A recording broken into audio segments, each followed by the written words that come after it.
Namo Buddhaya. Namo Buddhaya. Saya Franky Fongso. Senang sekali hari ini kita berjumpa kembali dalam acara Lentera Dhamma. Sebelum kita memulai acara ini, tadi kita telah disuguhi oleh penampilan adik kita, Kalista Yokwin, yang membawakan lagu Sang Guru. Dan berkaitan dengan kegiatan pada hari ini, saya tidak sendiri, saya akan ditemani oleh Romo yang sudah tidak asing lagi, sering mengisi kegiatan-kegiatan Dhammadesana di berbagai wihara. Beliau adalah Romo Hemajayo.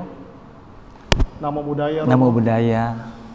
Romo selain mengisi kegiatan di wihara-wihara, beliau juga sebagai Ketua DPD Magabudi Majelis Theravada Indonesia yang sudah tidak asing dan sering mengikuti atau membimbing kegiatan-kegiatan Dhamma pada berbagai tempat. Nah, pada saat ini Romo ingin membagikan kepada para pemirsa tentang hidup dalam keberkahan. Nah, baiklah Romo, melanjuti dengan Lentera Dhamma pada hari ini. Apa yang barangkali bisa Romo bagikan kepada para pemirsa, utamanya tentang keberkahan dalam agama Buddha seperti itu? Silakan, Romo. Baik, sesuai dengan tema kita hari ini, yaitu hidup dalam keberkahan. Baik, Romo. Jadi keberkahan dari kata berkah, menurut Kamus Besar Bahasa Indonesia, berkah sendiri diterjemahkan anugerah Tuhan dalam mendatangkan kebajikan bagi umat manusia. Jadi kalau kita menerjemahkan dalam Buddhism, berkah ini sangat sesuai dengan apa yang pernah diajarkan oleh Buddha kepada seorang dewa. Jadi saat itu terjadi perbincangan tentang apa itu berkah, sehingga perbincangan di antara manusia ini berlanjut sampai ke alam dewa. Kemudian saat itu alam Brahma mengutus seorang dewa untuk menjumpai Sang Buddha. Saat itu Sang Buddha berada di Jambu Mita, kemudian di hutan Jeta di wihara Anathapindika. Nah, saat datang, dewa itu kemudian memuja kepada Sang Buddha, seperti lagu yang tadi. Iya. Jadi Sang Guru ya. Sang Guru. Iya. Ya, jadi dewa juga punya guru, itu adalah Buddha.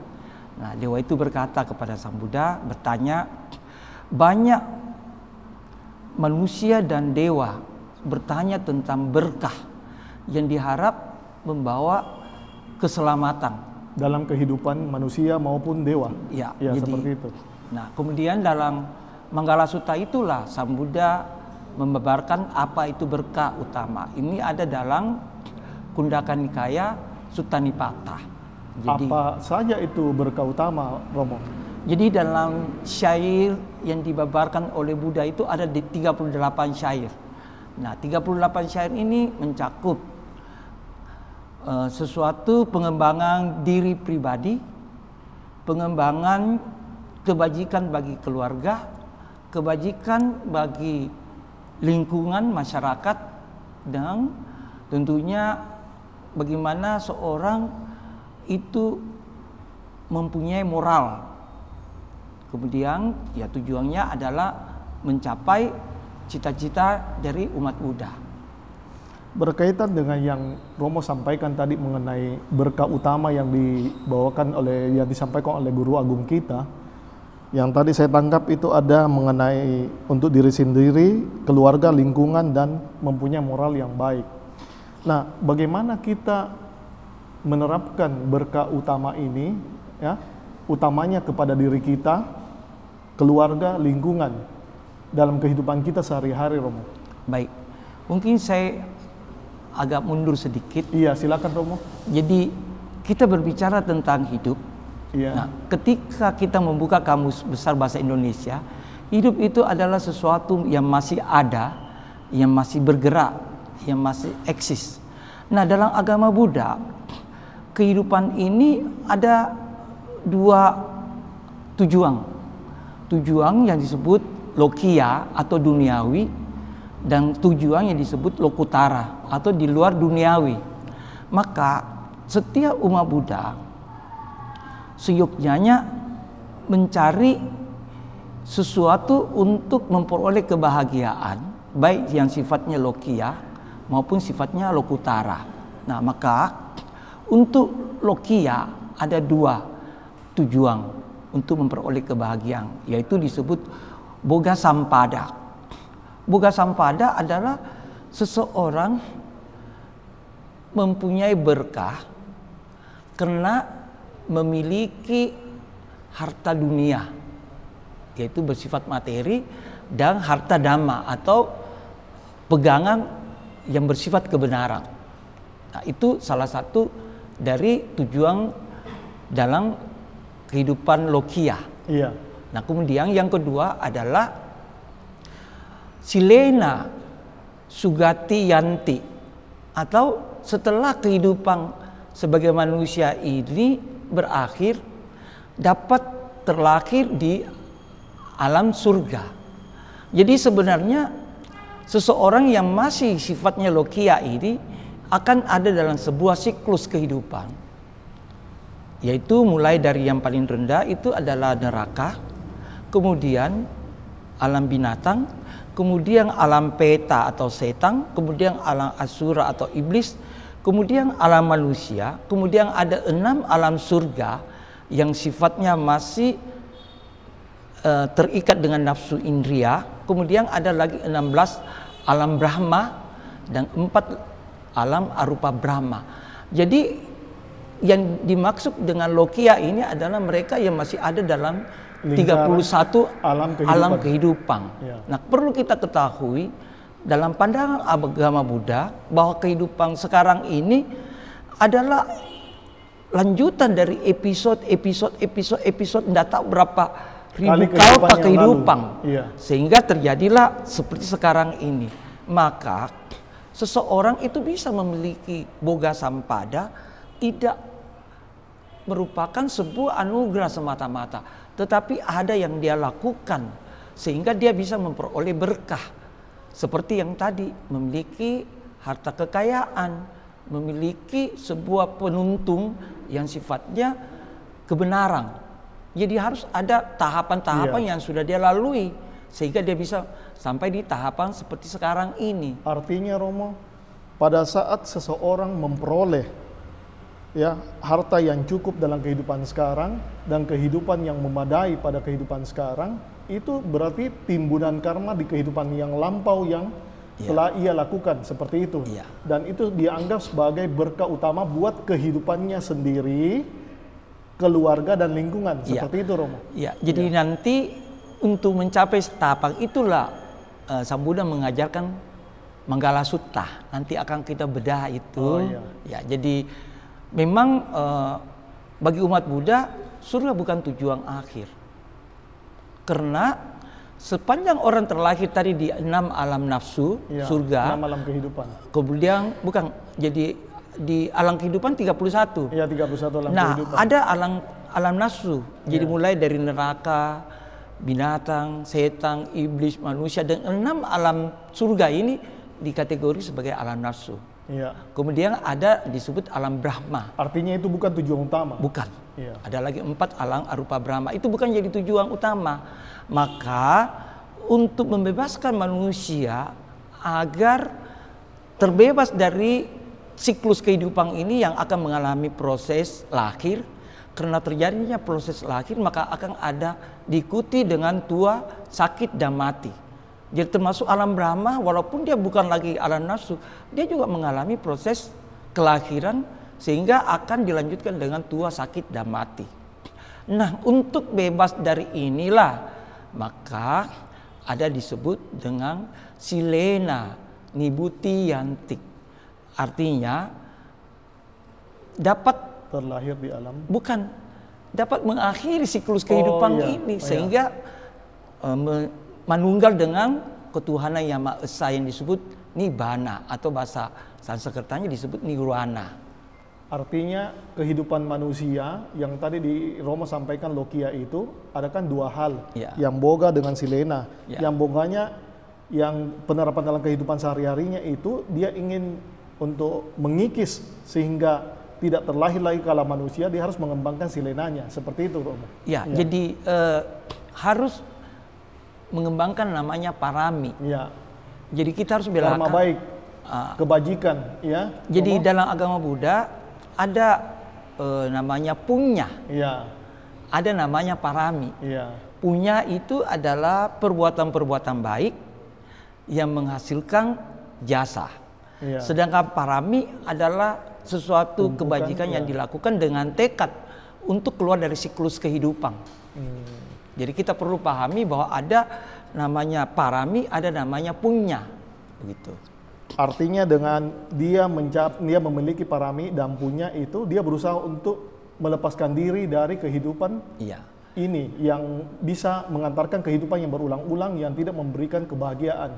Dan tujuan akhirnya adalah kita mencapai nibbana. Seperti itu, Romo. Jadi kalau punya, dia hanya mengantar orang untuk mendapatkan boga sampada dan silena sugati yanti.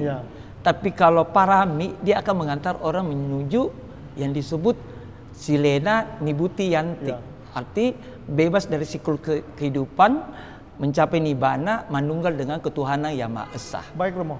Berkaitan dengan yang Romo sampaikan tadi, bahwa apa yang saat ini seseorang terima, berkah utama yang mereka terima dalam kehidupan ini, misalnya dia terlahir dalam kehidupan yang baik atau bercukupan, berarti dia harus menikmati atau dia harus berusaha untuk melepas kenikmatan itu, Romo. Karena di satu sisi kan katanya orang tidak mau hidupnya menderita, dia harus bercukupan harta, dia harus berkecukupan keluarga yang matang, dan sebagainya. Bagaimana ini, Romo? Di satu sisi dia menginginkan harta benda itu untuk melangsungkan kehidupannya, tapi di sisi lain dia harus melepaskan semua itu untuk mencapai kehidupan yang lebih baik di kehidupan yang akan datang. Begitu, Romo. Maka itulah Sang Buddha membabarkan Manggala Sutta. Ya, seperti apa itu, Romo? Jadi Manggala Sutta tadi itu pertama, orang harus mengembangkan kebajikan untuk diri sendiri. Oh ya, kebajikan untuk diri sendiri. Nah, jadi untuk mengembangkan kebajikan bagi diri sendiri, pertama dia harus bergaul dengan orang yang bijaksana. Sebab kalau dia bergaul dengan orang yang tidak bijaksana, dia jadi bijaksini. Dia akan melakukan hal-hal yang merugikan dirinya dan lingkungannya, merugikan orang lain, makhluk lain. Nah, maka dalam Manggala Sutta Sang Buddha katakan asewana cabalanang pandita nanca sewana pujaca pujanianam etam manggala mutamang. Itu artinya tidak bergaul dengan orang yang dungu. Dungu dalam arti bukan karena dia tidak pintar, tetapi dungu dalam arti perbuatannya hanya merugikan dia dan merugikan orang lain. Maka untuk mengembangkan kebajikan itu dia pertama harus dulu menghindari manusia-manusia seperti begini. Contoh saja, saya bergaul dengan pencuri. Suatu saat saya menganggap bahwa pencuri itu hal yang positif, hal yang baik. Karena saya bisa menghidupkan keluarga dan lain-lain segalanya. Padahal itu kan merugikan dia dan merugikan lingkungannya, orang lain. Nah, jadi yang pertama itu untuk mengembangkan diri sendiri itu Sang Buddha katakan jangan bergaul dengan orang dungu dan bergaul dengan orang bijaksana. Saat kita bergaul dengan orang bijaksana, saya kemarin ketemu dengan seorang sahabat, dia tanya saya, jam berapa tidur? Saya bilang saya tidur agak malam sedikit. Nah, ternyata dia itu tidurnya lebih awal. Jam 9 dia sudah ada di atas pembaringan. Sementara saya ini masih WA. melakukan hal-hal untuk hari esok. Namanya saya juga sibuk, kadang-kadang Cuma kalau kita bergaul dengan dia, akhirnya kan kita akan melihat bahwa ada pola yang harus kita ambil dari sisi positifnya. Pola hidupnya dia. Jadi dan dalam agama Buddha selalu mengingatkan kita bahwa apapun yang kita lakukan, kita harus tahu tujuannya. Nah, kalau saya mau sehat, tentu saya harus menjaga pola hidup saya. Nah, pola hidup yang baik itu seperti dia tidur jam 9. Ya. Sudah ada di Pembaringan. Ya, terus lanjut yang keduanya apa, Nah, Romo? kemudian jadi Tadi kan Romo sudah sampaikan yang pertama tidak bergaul dengan orang dungu dan Ya. yang bergaul dengan orang yang bijaksana. Nah, ketika saya bergaul dengan orang bijaksana, saya akan memetik manfaat. Ya. Iya kan? Nah, ketiga, Sambuda ingatkan, puja cak puja nianam, menghormat mereka yang patut dihormat. Ya. Nah, tadi para dewa itu ketika ketemu dengan Buddha, Ya. mereka memberikan penghormatan. Jadi cara penghormatan agama Buddha itu unik. Ada dengan fisik. Dari fisik saja sudah ditahu ini menghormat. Dengan merangkapkan kedua tangan. Kemudian dengan seperti bersujud. Itu penghormatan secara fisik. Kemudian meletakkan objek yang ada di sebelah kanan kita. Jadi kalau orang yang kita hormati itu kita selamanya menempatkan dia di sebelah kanan. Nah itu. Tapi siapa yang patut dihormati? Ya, Nah, poinnya. Nah, kalau di dalam rumah kita ada orang tua kita. Iya. Kemudian ketika kita bergaul, kita mendapatkan pendidikan, ada guru kita. Kemudian dalam struktur pemerintahan kita ada wali kota, mulai dari ya, kepala desa, ya, camat, dan ya, sebagainya. Iya. Kita harus hormati. Dan cara menghormati mereka itu adalah bukan hanya dalam fisik, tapi melakukan hal-hal yang baik yang mereka ajarkan.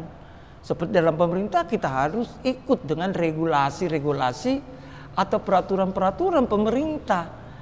Jangan kita menghormati lalu lintas, harusnya dalam berlalu lintas, tidak melanggar, berbodeng, dan lain-lain segalanya. Ya. Nah itulah cara penghormatan. Itu yang kedua, Romo. Yang ketiga apa, Romo? Itu tadi puja cak puja niana, menghormat. Ya. Jadi ada 38 syair. Saya pikir kalau kita lepaskan panjangnya, Romo, tidak akan selesai. Kira-kira berapa poin yang Romo mau sampaikan? Nah, jadi poin saya yang pertama itu bagaimana dia mengembangkan dirinya dalam hal melakukan kebajikan. Nah, kemudian Sang Buddha katakan orang bisa bertempat tinggal di tempat yang sesuai. Itu adalah berkah utama. Adalah berkah. Itu karena timbunan kebajikan di masa lampau. Kita bisa hidup di negara Indonesia ini yang sangat luar biasa. Sangat-sangat luar biasa. Kita bisa terdiri dari berbagai suku, ribuan pulau, 6 keyakinan. Tetapi kita bisa disatukan oleh Pancasila, kebinekaan. Bhinneka Tunggal Ika itu menyatukan kita, tidak mudah. Nah kemudian kita tinggal di Indonesia ini, harta itu luar biasa. Kekayaan alam. Kekayaan alam itu luar biasa. Melimpah. Ya. Melimpah, mulai dari hasil laut, hasil tambang, tinggal hasil kita hutan. Bagaimana caranya mengolah. Iya. Nah sekarang ini luar biasa. Siapapun terlahir di sini sebenarnya merupakan timbunan kebajikan.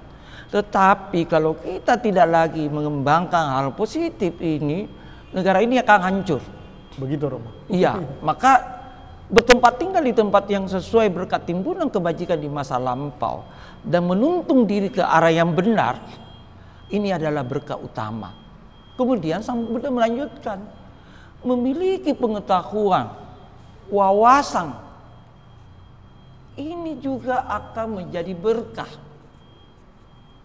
Jadi kita itu seyogyanya mempunyai kesempatan untuk belajar, mengembangkan potensi yang ada dalam diri kita. Artinya dengan pengetahuan, wawasan kita jadikan sebagai modal untuk mencari duit. Iya. Nah, itu menjadi berkah. Iya. Nah, ini untuk duniawi. Ya, jadi masih sifatnya duniawi ini. Masih lokia tadi. Lokia ini. Nah, yang boga apa tadi, Romo? Boga sampada. Boga sampada. Nah, kemudian bagaimana seorang mendapat manfaat berkah ini? Karena berkah itu adalah mendatangkan kebajikan bagi umat manusia. Tapi kalau agama Buddha bagi semua makhluk hidup. Iya. Nah, kemudian ada orang yang terdekat tadi itu, maka Sang Buddha katakan mata pitu upatana, membantu ayah dan ibu, menyokong anak dan istri, bekerja tanpa celah. Ini adalah sebuah aspek dari berkah.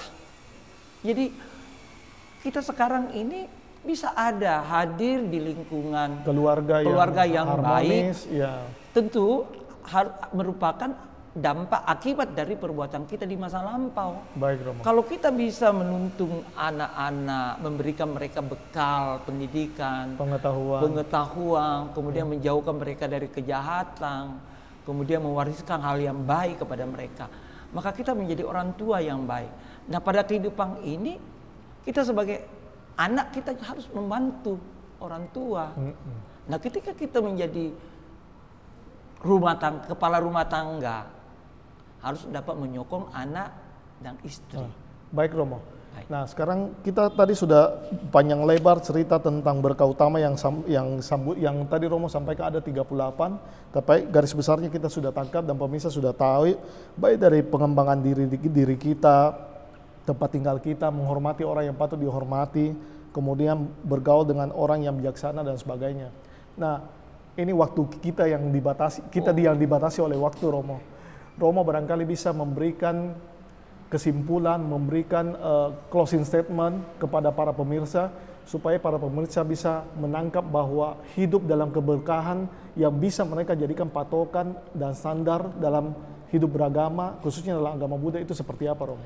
Jadi hidup ini menjadi bermakna apabila dalam kehidupan kita sebagai manusia ini kita bisa memberikan manfaat untuk diri kita dan orang lain. Ya. Sehingga itu akan mengkondisikan kita kalau belum punya parami terlahir di alam surga. Nah, di alam surga ini atau di alam Brahma.